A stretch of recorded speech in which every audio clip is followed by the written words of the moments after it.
Marcel, well, Kgothatso Montjane is ranked number 5 in the world in terms of women's wheelchair tennis, and after becoming the first black South African to qualify for all 4 majors, she's already jetting off for another appearance in southwest London, and that would be for the Wimbledon tournament. Now, afternoon, Kgothatso, welcome to the show.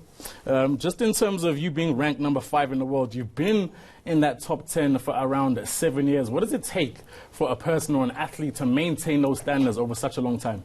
I mean, good afternoon to you too, and thanks for having me. Obviously, it takes a lot of, hard work, hardships, hassles, sacrifices. So that's what it has always been, pushing and coming out of a background where I didn't know much about the sport. So it's been difficult, but I would say through hard work and just God-given talent, that's what really, carried me through and made me, maintain the top 10 spot for those years. And just talk us through those hardships and hustles that you're speaking about in terms of those obstacles that many wheelchair tennis players and I guess athletes in general go through in terms of their careers. Just talk us through that. First of all, I would like to think tennis, I don't know much history of tennis in the country, but I don't think tennis is a popular sport in this country because looking at what we go through, I mean, financially, we're struggling quite a lot. We're not getting sponsors like other players out there. So, which it really says much about the popularity of the sport in the country. So, but other than that, when I say the hustles, finance is the main big thing, man. We're struggling for us to go out there and earn those points to improve our world ranking. It's a tough one because we don't have big tournaments like out there, like the Europeans, where they drive from one tournament to another. We have to fly through every time to earn those things.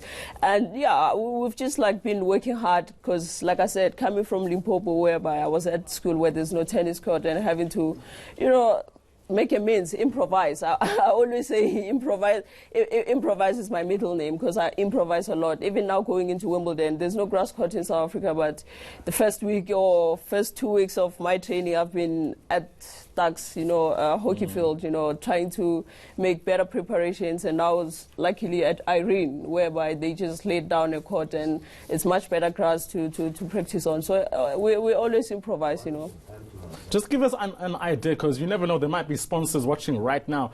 What sort of costs go into you traveling to the Beijing Open or to whatever Open across the world? What sort of cost are you incurring?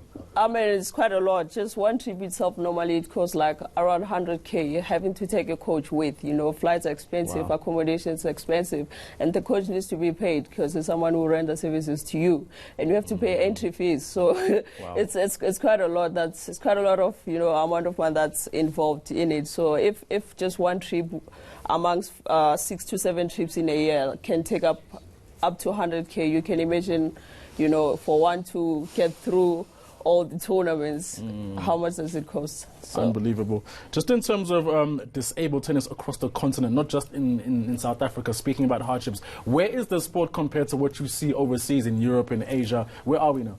I mean, I would like to say in South Africa we have quite good players. Like I mentioned, just sponsorships, it's quite a problem because out there people are, they're so easy to get sponsors, but I don't even know how. For me, I would say I'm fortunate to have Optimize as an agent, coming through for me, looking for sponsors for me, because if it wasn't for that, I don't think today I could have been sitting here with you telling you that, it's easy to get sponsors. So if it wasn't for Optimize, I don't think we could have been, saying I'm heading into Wimbledon again, because with what they've done for me, that really helped me to get back onto my normal schedule and play tournaments. That's how I managed to even get a spot into Wimbledon with merit, because I had to end that sport because I was playing tournaments. So sponsorship is the main issue in our country, because out there, I don't know, someone who ranks out of the top 10, they're having a lot of sponsors, you're like, how possible is that? But in their countries, sports, tennis seems to be popular. So I think in our country, it's just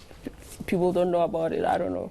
So basically, we need to rope in more corporates for you, just in terms of you guys getting out there and playing these tournaments across the world. Now, let's just ask you, in terms of 2019, is this the year where you bring a Grand Slam tournament home to the country? I've been dreaming to bring a Grand Slam the minute I stepped into one of the Grand Slams when I realized how big those tournaments were. Since that day, I wanted to bring a Grand Slam. So I'm still hopeful that, you know, I can do that this year. So going into Wimbledon, I'm sort of pumped, you know, I'm positive. I never went into tournament this positive. So I don't know, but that's my wish, you know, to win a major. And just quickly, in under 5 or 10 seconds, which opponent has been your toughest throughout your career?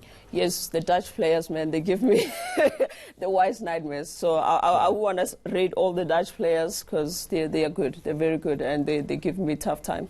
100%. Great conversation. We appreciate your time. That's, of course, Kgothatso Montjane. She's, of course, the number 5 ranked player in women's wheelchair tennis, and she is off to Wimbledon to compete and hopefully bring that trophy back.